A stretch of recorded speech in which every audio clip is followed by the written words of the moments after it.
stand by for action. 5, 4, 3, 2, 1. Anything can happen in the next half hour.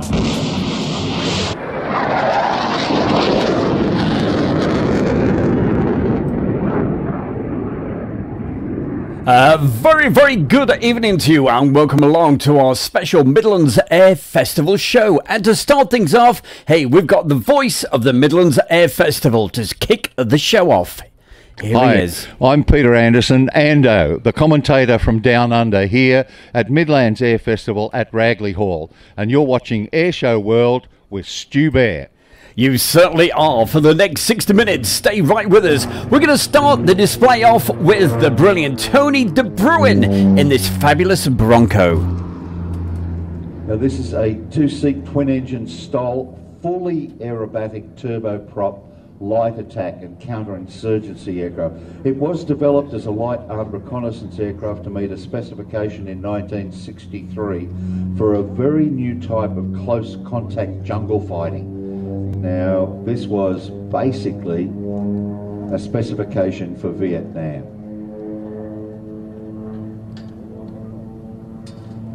The specification basically brought about an aircraft that was really multi-role, included forward air control, helicopter escort for mass helicopter formations, armed reconnaissance, light air transport, artillery spotting. Now, if you have a look at the rear of the fuselage, you'll see here, instead of a solid door, this is a perspex door. Now, the reason for that is that this aircraft, the OV-10B, was produced for Germany for use as a target tug. The OV-10B had no weapons capabilities and no sponsons to carry any weapons. Another strafing pass there.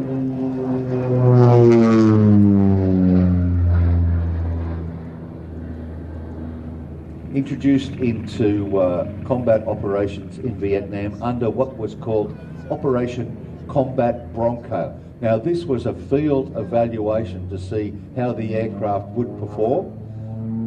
Another typical strafing pass there by Tony.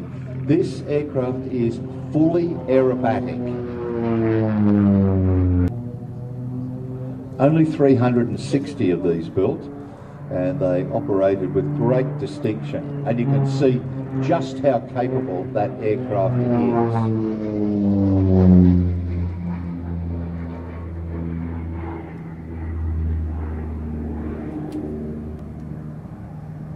In Vietnam, in Europe, but certainly they played a very, very important role in that conflict.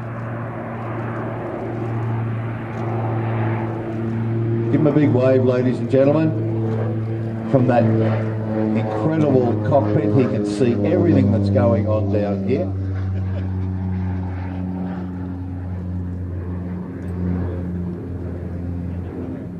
Hi, I'm Tony De Bruin, pilot of the OV-10 Bronco with the Bronco demo team. We're very happy to display here at the Midlands Air Festival over the next coming 2 days. So we're looking forward to see you all. And keep watching Airshow World with Stu Bear.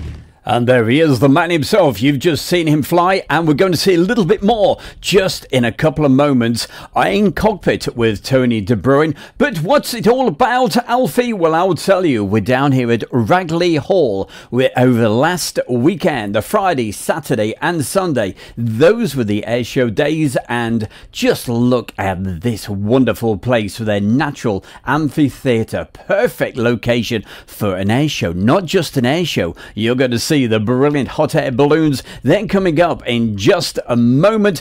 Keep the messages coming into the chat room. I'll do my best to mention a few people in a short while. But in the chat room we have the event organizer himself. We have my good friend John Swain. So if you have any think you'd like to know, the main man is right there. So ask away in the chat room. John Swain, I'm sure, will answer.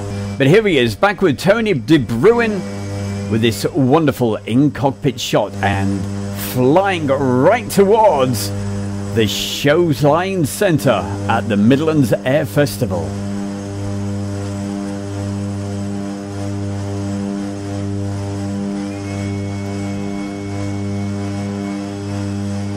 And there's the crowd down there with the house as well.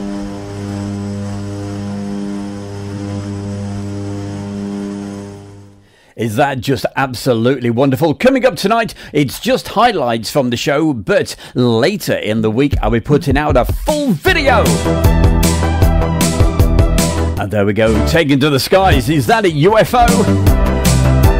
Is that a cow? Am I dreaming? No, you're at the Midlands Air Festival with these incredible hot air balloons. They had something like over 150 balloons. Of course, it's all weather dependent, and we were pretty lucky. This was taken on that beautiful Sunday morning, just 2 days ago. The weather was incredible. They also flew on the Saturday morning as well. But later in the show, you'll get to see the night fire. Look at that, aliens all around. This was around about 6 o'clock in the morning. Between 6 and around about 7:30. You got to be there early. They open the gates at 5:30. And if you're looking at this and thinking, hey, why was I not there? It'll be on same time next year, and I believe the tickets sort of go on sale round about the end of July. Hey, and for Elaine, we even had Rupert the Bear. Absolutely stunning. Keep the messages coming in. Hi to Dick and McVitie, Julie Rotheron, Peter Tor, Gary Inge, and Amy Wilson, Andrew Herbert. Keep those messages coming. Don't forget to share the video. We've got a lot coming up. I'm Bruce. And I'm Ben. And we're the Taylor Mono display team. And you are watching Airshow World with Stu Bear. Thank you very much, guys. More from those guys. Here it is, ladies and They're going to tell you all about their display very soon. But here they are. He's not going to give us away. Yes, he is. Taken to the skies. Everything good, so he's got all that environmentally friendly smoke there.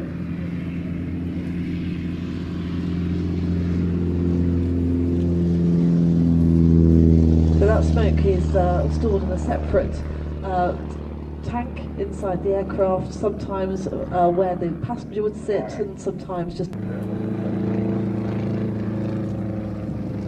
That could be a radio controlled model.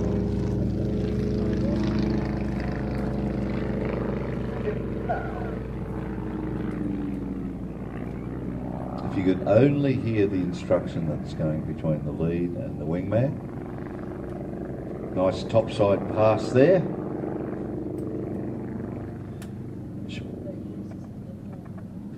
Even though Bruce is in the more powerful aircraft, he has to set the speed, and then Ben's job is to sit, just close on in and sit nice and tight on his right hand side.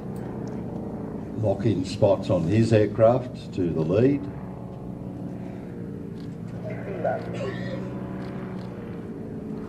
Coming in now, what they call the belly pass.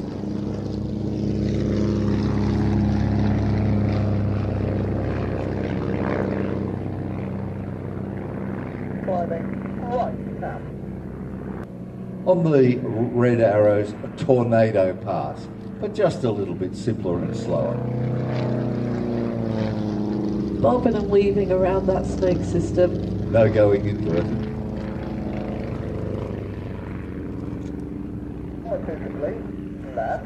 So when he's up there, does he go taka taka taka taka?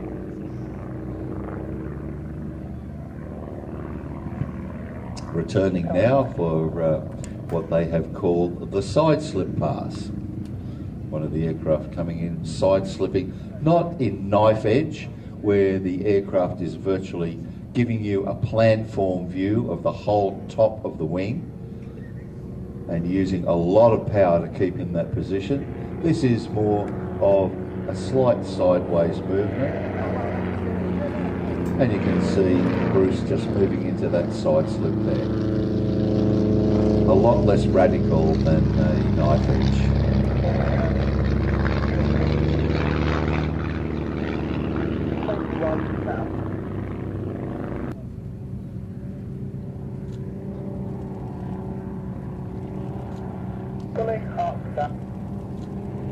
Up and brake. Hi, I'm Bruce from the Mono Display team. I'm the lead pilot for the Monos. I fly the yellow and blue Skybolt. I'm 23 and I've been flying for 7 years. I'm Ben Gilmore. I'm number 2 of the Mono Display team. I'm in the little open cockpit trying to chase this guy around. I'm 22 years old and I've been flying for 3 years. We've had the team going for 2 years now, so we've been flying together as a display flying for the last 2 years. Midlands Air Festival this time last year was our first ever display. Since then we've done about 9 or 10, and we've got a lot more planned for the season as it's coming up, which is really exciting. We've changed aeroplanes this year, which is a lot of fun. It's a different display, it's a lot more dynamic, it's a lot more challenging as well, but it's good fun. Yeah, so this year is quite unique because we now have different aircraft. I mean, one aircraft has 200 horsepower, the other one has 50. So pretty much throughout the display routine, I'm in the smaller aircraft. I'm chasing him around, just trying to keep up. There's a lot of manoeuvres you'll see. It's just positioning manoeuvres just to keep up with him. It's good fun. We have smoke now as well, so we get to use that to our advantage as well. So yeah, hopefully a better year for since last year.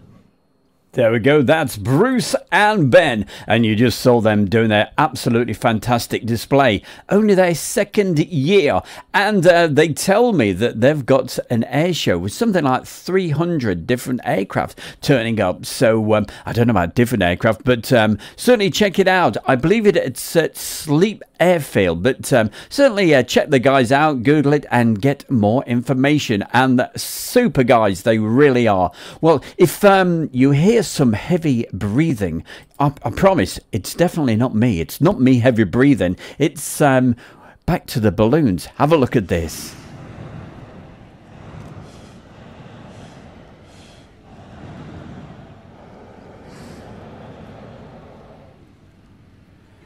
There we go, certainly not heavy breathing from me. It's the sound of the hot air balloons going up.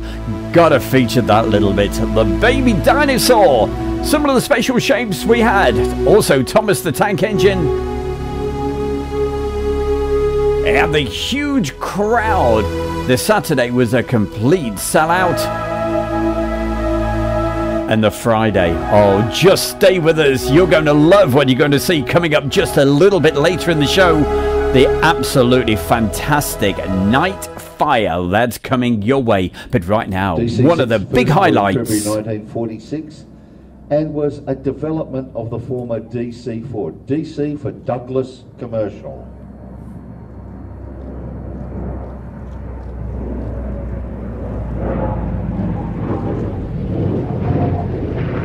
The DC-6 was developed from the DC-4. A similar configuration, but considerably larger and more powerful.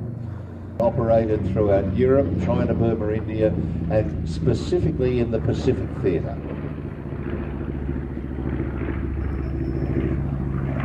Name was the US Army controlled the aviation element. The US Navy had their aircraft as well.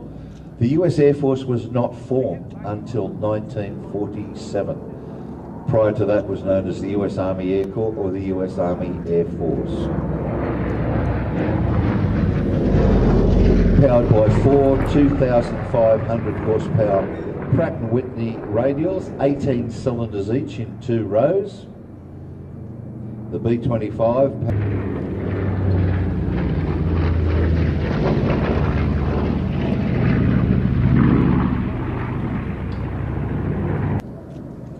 B-25, as we said, involved in every theatre, and the DC-6 used as a transport aircraft prior to its use as an airline.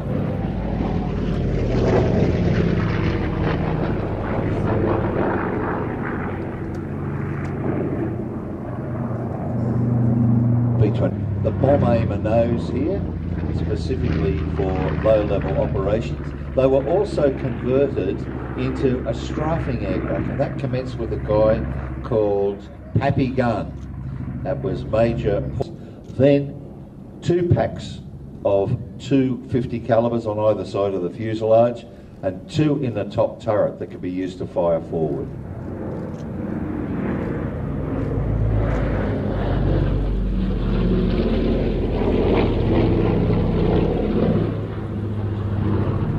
This is a larger pressurised version of the DC-4, or the C-54 as it was known to the military. It was later modified for civil airline operation and introduced by American Airlines and United Airlines on the same day as an airliner in November 1947. By the early months of 1949, the DC-6 was being operated worldwide, with services from the USA to Europe, to Buenos Aires, Rio de Janeiro, Sydney, Manila and Honolulu. They developed cargo versions with slight plugs in the fuselage to lengthen it, different door configurations, and 167 of these were produced as the C-118, or the diameters, can carry between 42 and 89 passengers. It has a cruise speed of about 315 miles an hour, or just over 500 kilometres per hour.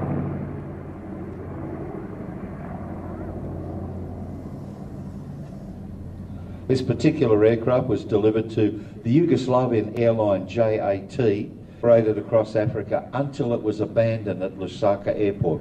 It was sold to Chris Schutt, and he operated an airline business from Windhoek in Namibia. He also purchased its sister aircraft, and both of them had consecutive construction numbers as the last 2 DC-6s that were manufactured. In March 2000, it was purchased by Siggy Angara, and he was then the former chief pilot for Flying Bulls, flown to Salzburg and restored over 3 years. So look at that, ladies and gentlemen. This is not how you see an airliner being flown, but this is being beautifully flown and controlled today, and it is in the capable hands of Raymond Reedman.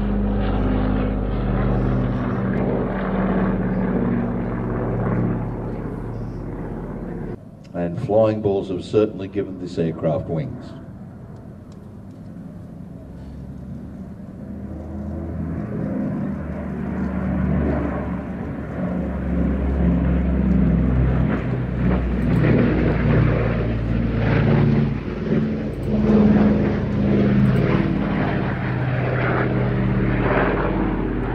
One of the very last 4-engine piston-engine airliners flying anywhere in the world. So what you've seen today is a very rare machine.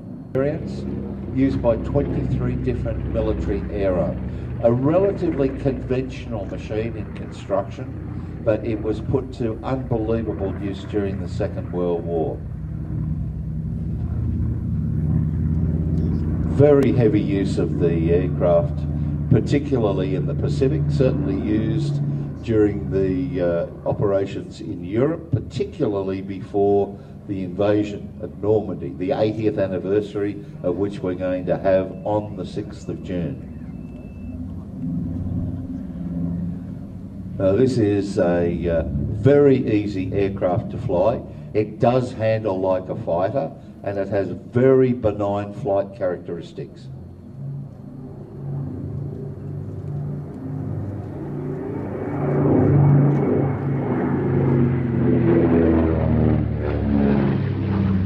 Two 1700 horsepower engines, the armament, and then those modifications later introduced to factory runs. One of the most incredible modifications that was undertaken was to fit a 75mm cannon. It was actually an army cannon. They shortened the nose of the aircraft, put this cannon in, and it had to be manually loaded by one of the crew.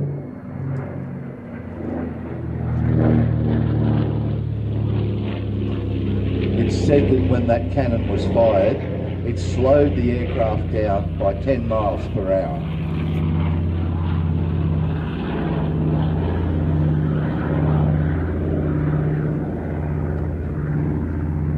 Davis-Monthan Air Base in Arizona, and then later sold to Abe's Aerial Service of Stafford, Arizona.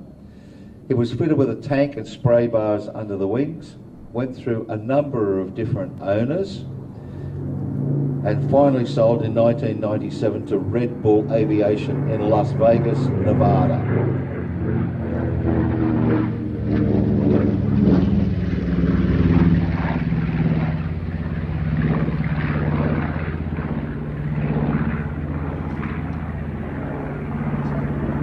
Those 18 aircraft, and the whole idea was to cause panic in Japan and to raise morale in the United States. It did very little damage, and they lost quite a few of the crew. All of the aircraft were lost, not to being shot down, but the whole idea was to launch. They couldn't go back to the carrier, overfly Japan, do whatever. This American bomber, the B-21, is going to be called the Raider.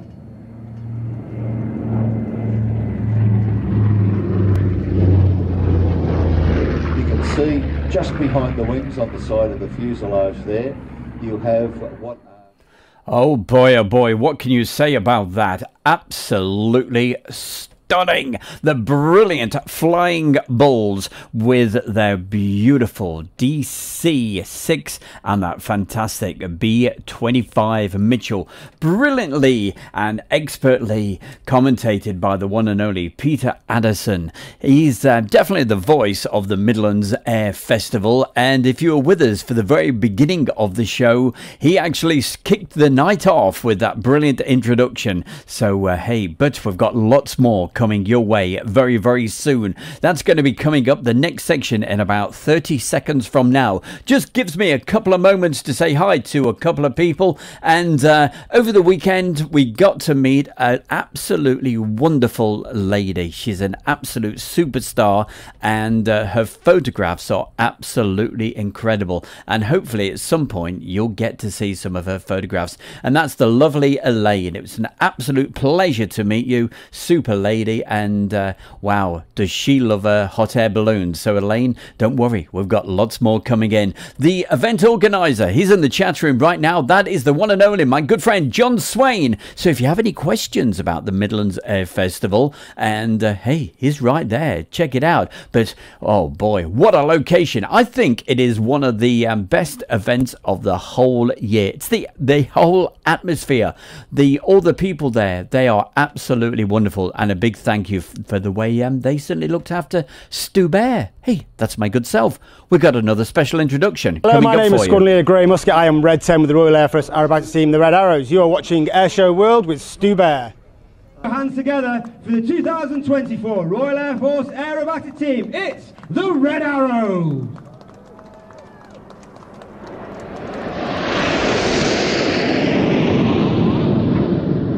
As I said, the team arriving in our world-famous Diamond 9, trailing our world-famous red, white and blue. And as they pull up, you can see that top form shape of our Diamond 9. As Reds 8 and 9 move to the left and right respectively to form 9 Arrow, reaching a height of over 5,500 feet.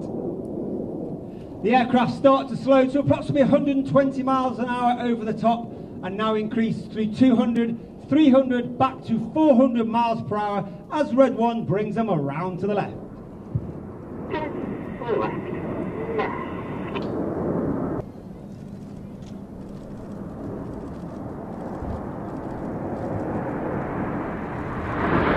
In the middle of the right hand side you have Red 4, that's Flight Lieutenant Ollie Suckling. Watch for the colour chain as Red 1 brings them down the line. A little bit left. Now. Hold it.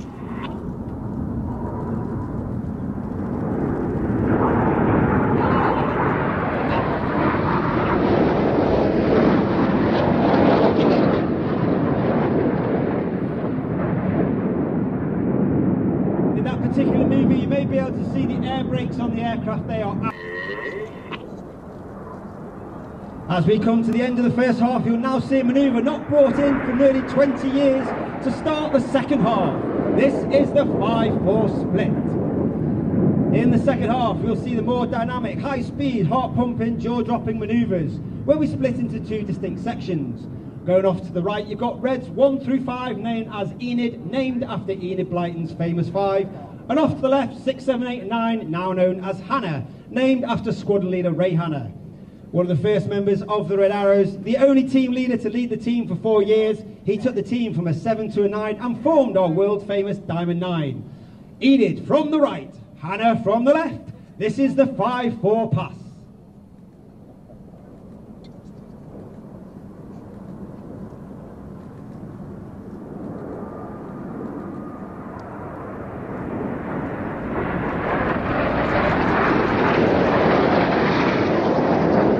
Keep your eye on Enid to the left-hand side. This is Hannah, break.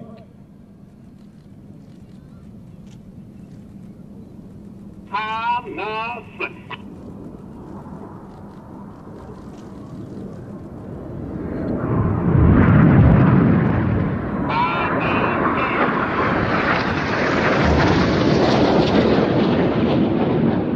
As they turn towards each other in Cyclone.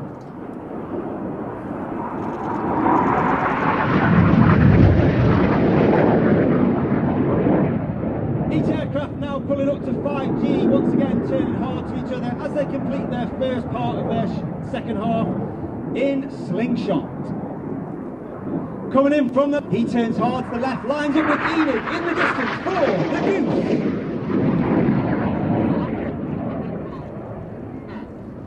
Paddy in his third and final year, former Tornado GR4 and Typhoon pilot.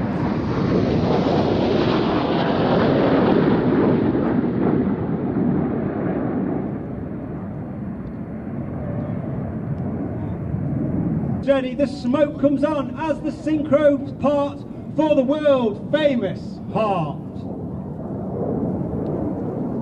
And this message is for a Chris Hanrahan. Amy Higgins would like to ask you a very special question.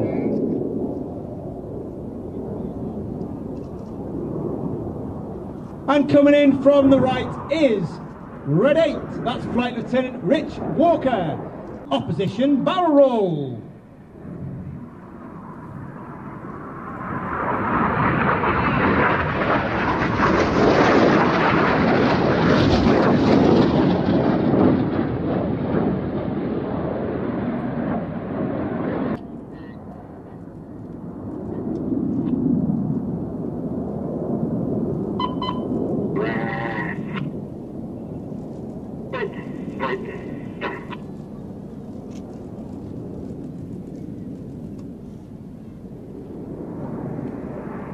Height of over 2.5 to 3,000 feet. They're inverted 60 degrees, nose down, roll the correct way up to finish the manoeuvre called boomerang.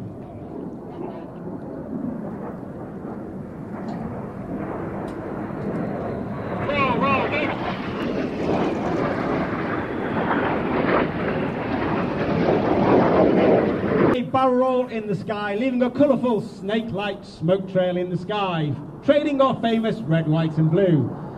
Those colours and that smoke is capable due to the smoke pad on the bottom of the aeroplane. That holds approximately 5 minutes of white smoke, 1 minute of blue smoke and 1 minute of red smoke, and is selectable on buttons on the pilot's control column. Ladies and gentlemen, boys and girls, it's the anniversary break!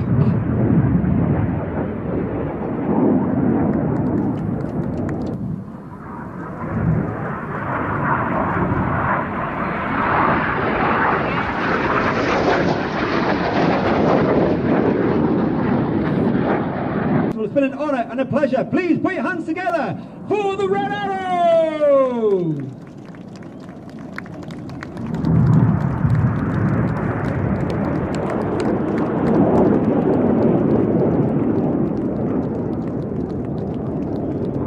Morning, ladies and gentlemen. We are at Midlands Air Festival. My name is Flying Officer Isabel Woods. I'm with the 2024 Royal Air Force Tutor Display Team, and you are watching Airshow World with Stu Bear. My name is Flying Officer Isabel Woods, and I am the Tutor Display Manager for this season. It is a pleasure to display the Grob for you all on this fine day. Bob is just holding out to the left-hand side, and I'll be back with you in a couple of minutes for his run-in. G, he converts his speed into height to perform his first manoeuvre, the Hammerhead. Flight Lieutenant Hughes was born in Carmarthen, South Wales, and started his flying career in the Royal Air Force in 1989, flying the VC-10 out of RAF Brize Norton, and then as a search and rescue pilot on the Sea King. From the end of this half horizontal, Bob will push negative 2G to level the aircraft upside down for the inverted pass. This is Bob's first year with the tutor display. He is operating a base of 500 feet, except the 2 final passes at 300 feet. The next 2 manoeuvres are the wing over and the ballistic roll, which Bob can use to gain energy for the next part of the sequence. The ballistic rolls are flown towards you in an off-crowd wind and away from you in an on-crowd wind. Displaying the tutor requires careful energy management due to its low power-to-weight ratio. When not displaying, Bob is a qualified flying instructor on 115 Squadron based at RAF Wittering, where he trains the future generation of Royal Air Force pilots, as well as converting frontline pilots into qualified flying instructors. During his varied career, Bob has amassed over 8,000 flying hours on 15 different aircraft types. The tutor is constructed of a carbon composite material and has a 180 horsepower Lycoming piston engine.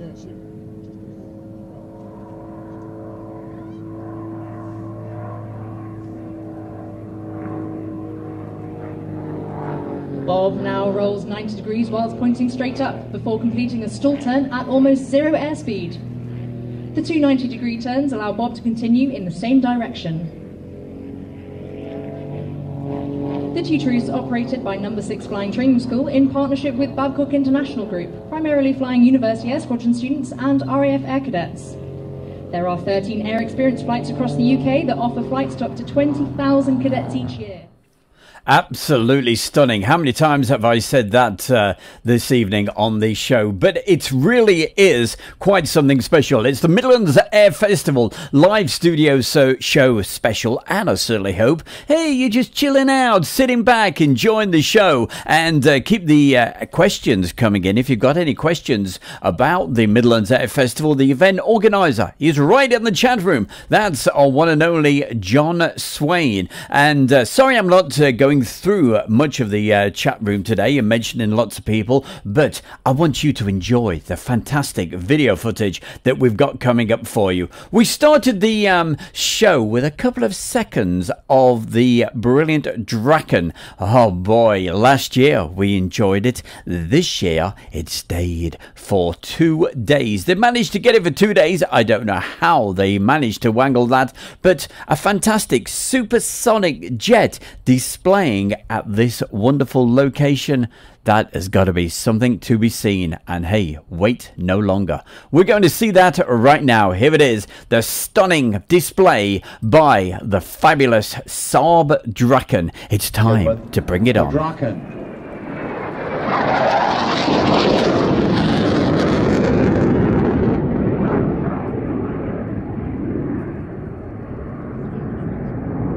Sound of freedom. Have a look, ladies and gentlemen.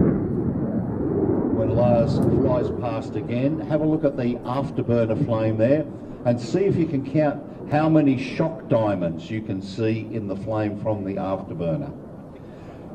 Looking at this aircraft, so modern, it first flew back in 1955 and it was designed for a requirement for a bomber interceptor with a maximum speed of Mach 1.4, 1.4 times the speed of sound in 1955.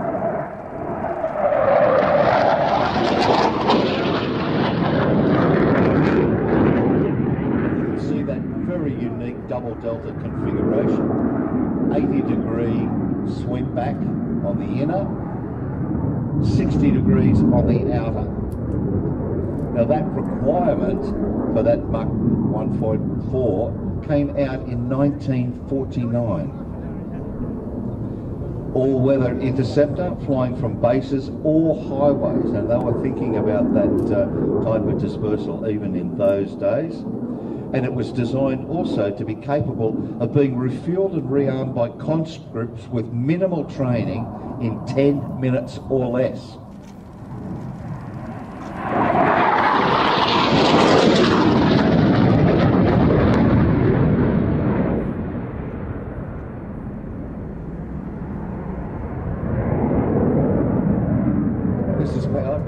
license-built Rolls-Royce Avon, built by Svenska Flugmotor and developing 17,600 pounds thrust in afterburner. When you think of the early Avons, developed about 7,500 what they call dry. Afterburner is termed wet.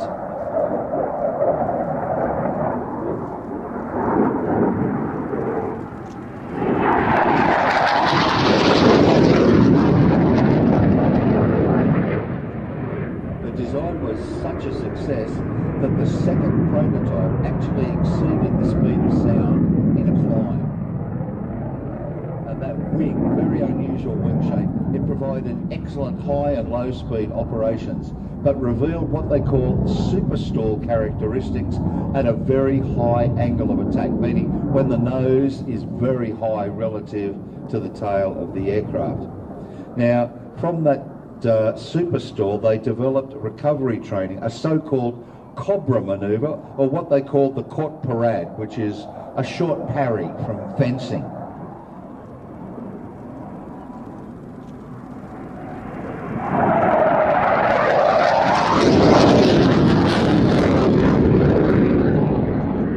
In developing that recovery technique, they inadvertently worked out a form of air combat manoeuvring, because in the recovery there was a very rapid high-nosed angle that forced the whole plan view of the aeroplane. So you can imagine, instead of going flat, put it going vertical but still going forward, and that pushed the oncoming airflow, dramatically slowing down the aircraft, and any aircraft that was following would automatically overshoot.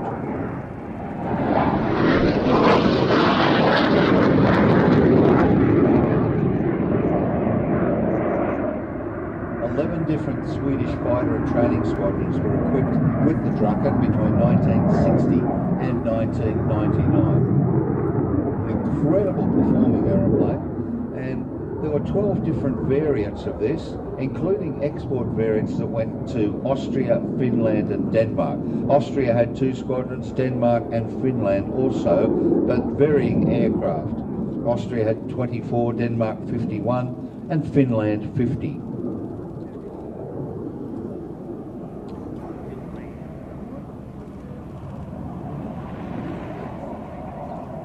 Had a ceiling of 66,000 feet or 20,000 metres, and quite a hefty armament, including 1 or 2 30mm cannon, 6 hard points for missiles,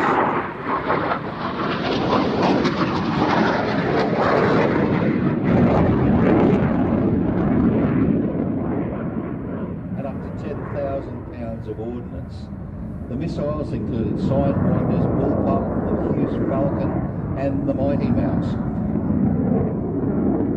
The Finnish version of the Draken was actually fitted with Russian-built R-13 rockets.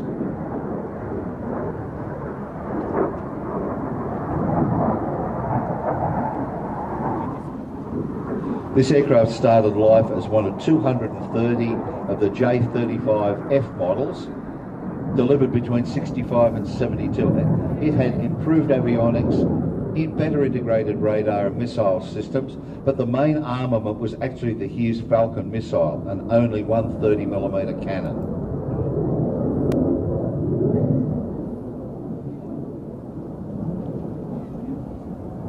What an absolutely incredible aircraft, ladies and gentlemen.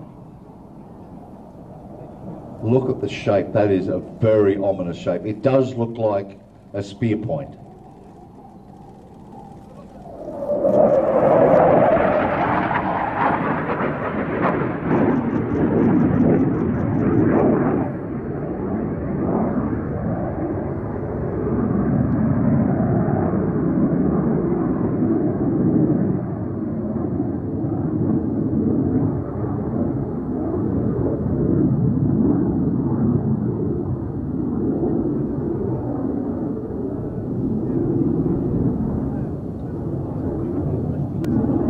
Back in from our left.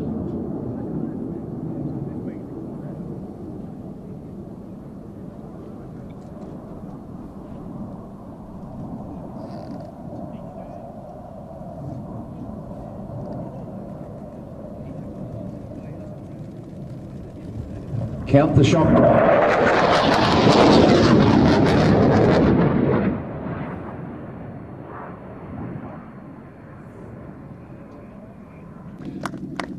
If you ever get the opportunity, definitely worth a big round pyrotechnics of applause. That was absolutely stunning. Beautiful. The Draken. Tens of thousands. There's a likely lad with a big camera. Fuselage. Plus, that's Rob, our very good friend Rob. We feature some of his videos and also his photographs as well. Don't forget this air show. Hey, it was only just 2 days ago. So to put this show together for tonight, wow, I certainly had to pull all the stops out, and I hope you're enjoying the show this evening. Coming up for you, what we're looking at right now. This was on the Friday evening. It's when they go into the part of the show that they call the Pyro Show. And we get towards the night fire. That's coming up for you very soon. But we're looking right now at the one and only Chris Burkett doing his solo display. Chris Burkett is just one part of the fabulous team that call themselves the Global Stars, and they've literally been all over the world throughout the winter time. The leader of the Global Stars is Mark Jeffries, and at Mark Jeffries' home base, they have a fabulous air show at the end of August, so if you want to see the Global Stars, they will be there. It's the August bank holiday weekend, and you'll see Chris Burkett and all 4 of the fantastic Global Stars, but here he is doing his solo routine.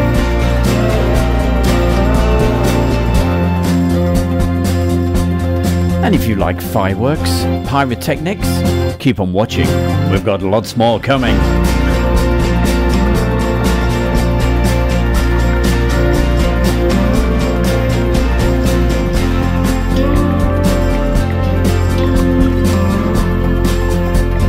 And now we're looking at this fantastic father and son duo. They call themselves Airborne Pyrotechnics, led by Tim Dews in their Grub 109B shooters.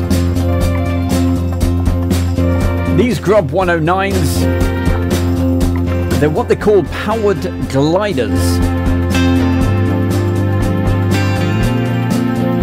And literally they have thousands of LED lights lighting up the sky as it starts to get dark over the brilliant Midlands Air Festival at Ragley Hall.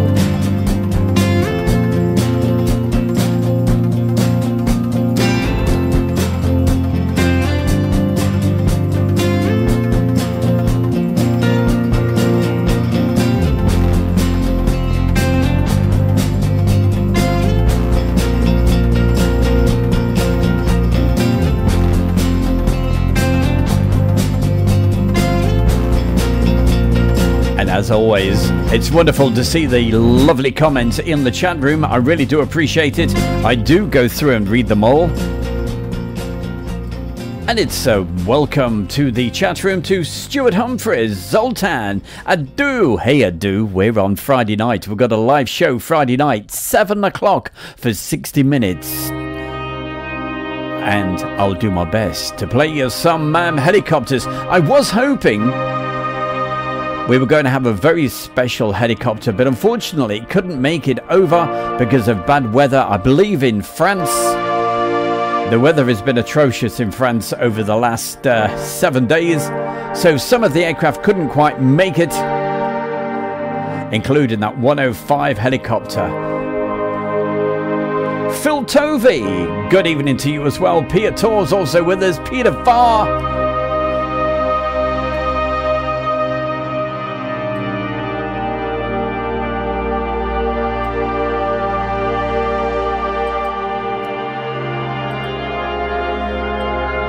We also have Christiana, Andrew Herberts.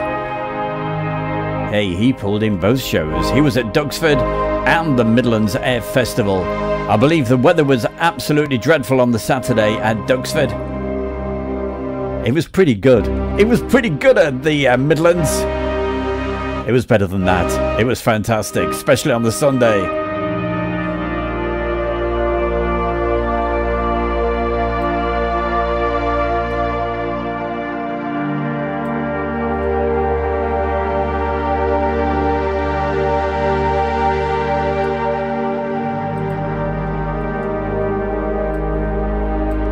Well, I certainly hope we're doing this justice for you, letting you know what a unique event this really is. Not just an air show, it's an actual festival of flight. Right from the beginning of flight with the hot air balloons, right up to the latest aircraft, and we're going to see two of those very, very soon.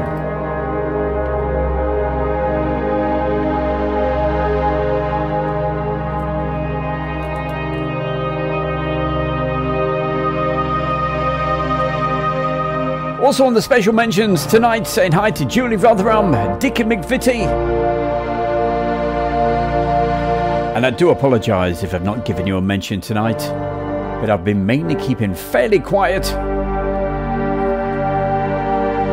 so the voice of the Midlands Air Festival could tell you all about it.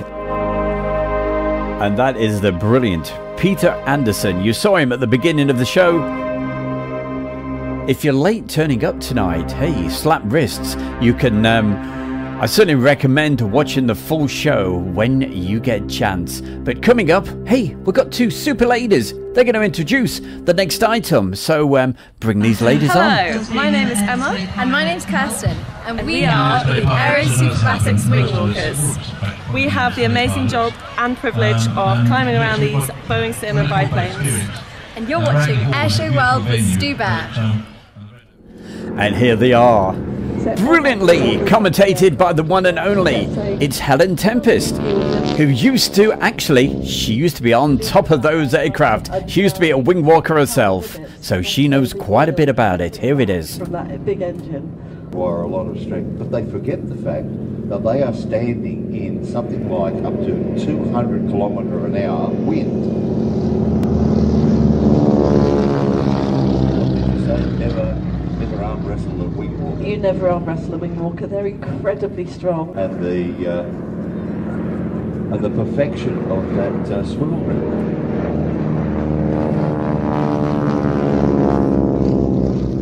So the swiveling rig, again, I said, we wanted to keep developing the team, the display, keep it exciting. Basically, it changes to the display. So the swiveling rig was designed, bolted to the hangar wall, and then we spent a whole winter trying to get it to work properly.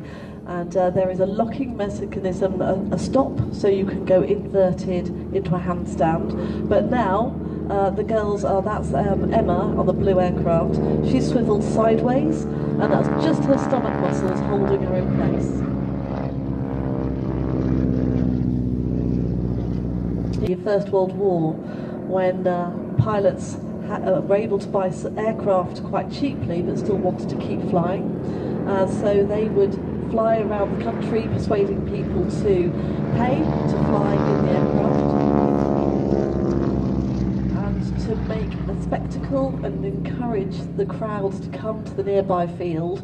They would put an engineer or their girlfriend out along the wing, fly low level down the local high street, and the crowds would come out in their Hummer. And then they describe the arc of a beautiful barrel roll, which is if you were going around the inside of a barrel.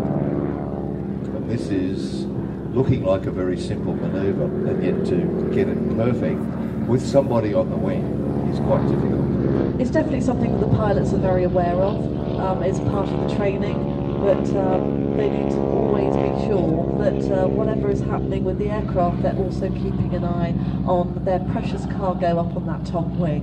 The B-52 up there for me.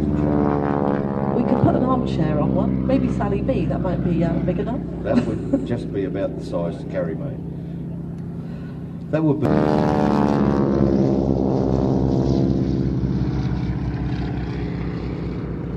So anyone who can look at that closely will now see their moving position yet again for what the team are now calling reverse goose, where they will be hanging from the back of the rig.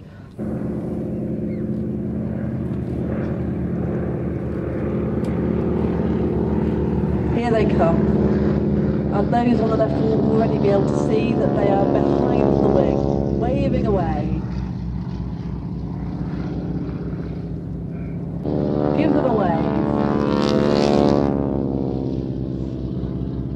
So anyone who wants to try that, just try that at home. Use your staircase banister as your pole and see how you get on. And Steve Newjame, Dave Barrell, Kirsten and Emma from the Aero Superbatics wing walking display team. Give them a big wave, ladies and gentlemen, boys and girls. Hi, it's Stu Bear from Airshow World, and I'm very proud to announce our sponsor, the Kent and Sussex Tea and Coffee Company. And for viewers of Airshow World, you can get 15% off from the world's best tea and coffee company. Plus, you'll be helping Airshow World grow. Just use the code Airshow. That's the Kent and Sussex Tea and Coffee Company. And I can promise you that tea is absolutely gorgeous. Certainly recommend it. Well, hey, we've still got around about 10 or 12 minutes left of the show, and we've got the typhoons coming up in just a moment. And also, before we leave you tonight, we've got the night fire show and more hot air balloons. But over the weekend, got to meet an absolutely super lady by the name of Elaine, and she was taking photographs with her literally just her phone, and she was saying, oh, they're not,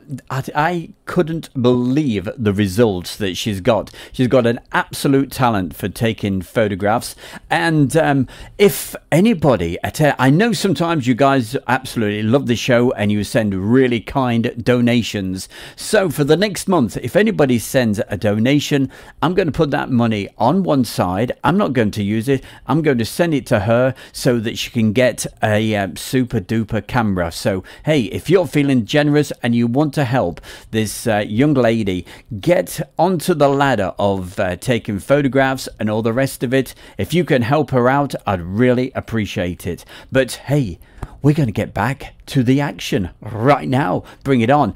As we all know, the absolute tragedy that happened 2 weeks ago with Mark Long. Well, we're going to have that tribute right now. And here they are. And it's two typhoons doing the missing man.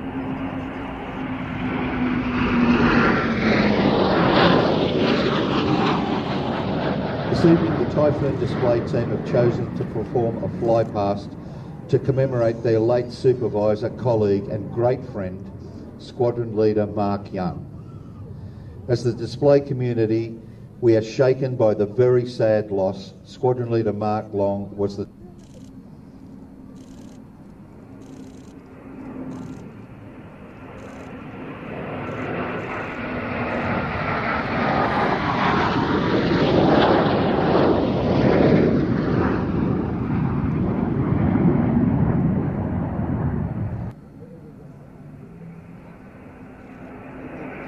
Ladies and gentlemen, the missing man formation.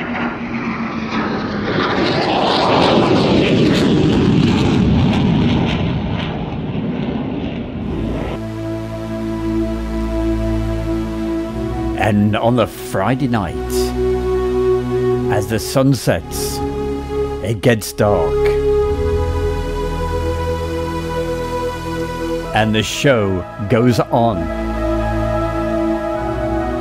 Hey, most air shows you'd go to, you'd probably just get a few hours of flying. At the Midlands Air Festival, you could be there until after 11 o'clock. Look at that. Looks like a disco with all the lights all flashing away. They're the hot air balloons.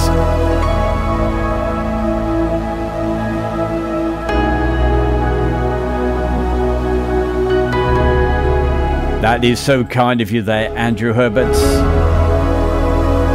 with a big heart and big loves.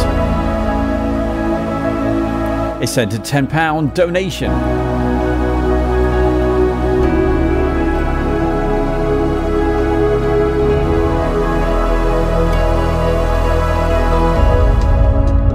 At the top of the chat room, you'll see there's a link there, and that takes you to the PayPal. So if you have that and you're feeling generous and you'd like to help this super young lady get this lovely camera, well, hey.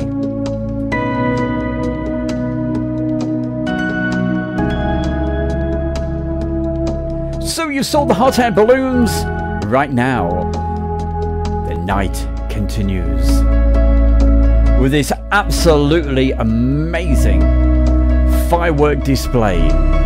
I think we finished around about just after 11 o'clock. The Midlands Air Festival. It is the most unique location, the best event.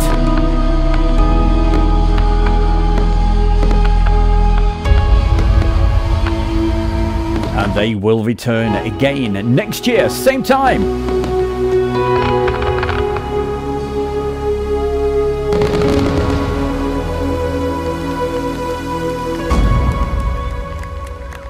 Hi, it's Stu Bear with a reminder about our Friday night live studio show at 7 o'clock UK time with aviation videos, Airshow World followers, where you can send in your photographs and videos and they could just be featured. We have exclusive offers from aviation watches through to tea and coffee. We've got classic aircraft, wonderful warbirds, great introductions, and the best display pilots in the world. And you can be part of the show with our chat and get a mention live on air. It's got to be the fastest aviation show on YouTube every Friday night from 7 p.m. with Stu Bear on Air Show World. And I will be back on Friday night. As you just heard, we're going to be live at 7 o'clock for the Friday night show. And we'll be looking ahead to this weekend's air show when we're going to be at Cosford Air Show. But to finish tonight's show, looking at the beautiful drone footage that we took as they start to put together the Midlands Air Festival. There it is, Ragley Hall. Where's the location? It is just to the west of Stratford-upon-Avon, near a little village called Ulster. Gonna say a big thank you to a few people just before I leave you tonight. My good friend John Swain, the event organizer, all the rest of the wonderful staff down there at the Midlands Air Festival. Also saying hi to Gareth Burgess. He looked after me on this Saturday. A big thank you to my right-hand man, that's Steve SRH. And also hi to Elaine. Fabulous meeting you and good luck. Welcome along to our brand new YouTube channel, The Travelling Bear with Stu Bear. We'll be taking you to some amazing locations while we travel around. We have scenic videos with relaxing music, cycling adventures, camping locations, and some great documentaries, plus lots more. So join us on the Travelling Bear with Stu Bear YouTube channel and subscribe for free right now. And that's our other channel, so hey, if you haven't already subscribed, please do. The link is in the chat room right now. You can see it. It is, of course, the Travelling Bear. Well, that's it for tonight. That's the 1 hour show. I hope you've enjoyed it. Please keep on enjoying all the videos that we have on the Air Show World. I will be putting together a complete air show video of the weekend. That's the Friday, Saturday and the Sunday at the Midlands Air Festival. That's going to be coming up pretty soon. Definitely keep an eye out for that, because all you saw tonight was the highlights. There's a lot more to the Midlands Air Festival than what you've seen tonight. I hope I've done it justice. I hope we've whetted your appetite if you weren't there this year. The tickets go on sale for next year, I believe, towards the end of July. But hey, right here on Airshow World, I'll be giving you all the information and doing all my usual stuff. If you can make it Friday night, hey, I'll love you forever. And please join us Friday night. Remember, it's 7 o'clock Friday evening. But for my good self, I hope I've mentioned everybody. Sorry I've not gone through the chat room too much, but I wanted you to enjoy the fantastic sound of the aircraft and, of course, the brilliant tones of Helen Tempest, the commentator, and also the one and only Phil Anderson. Until next time, thank you for watching and a very, very good night.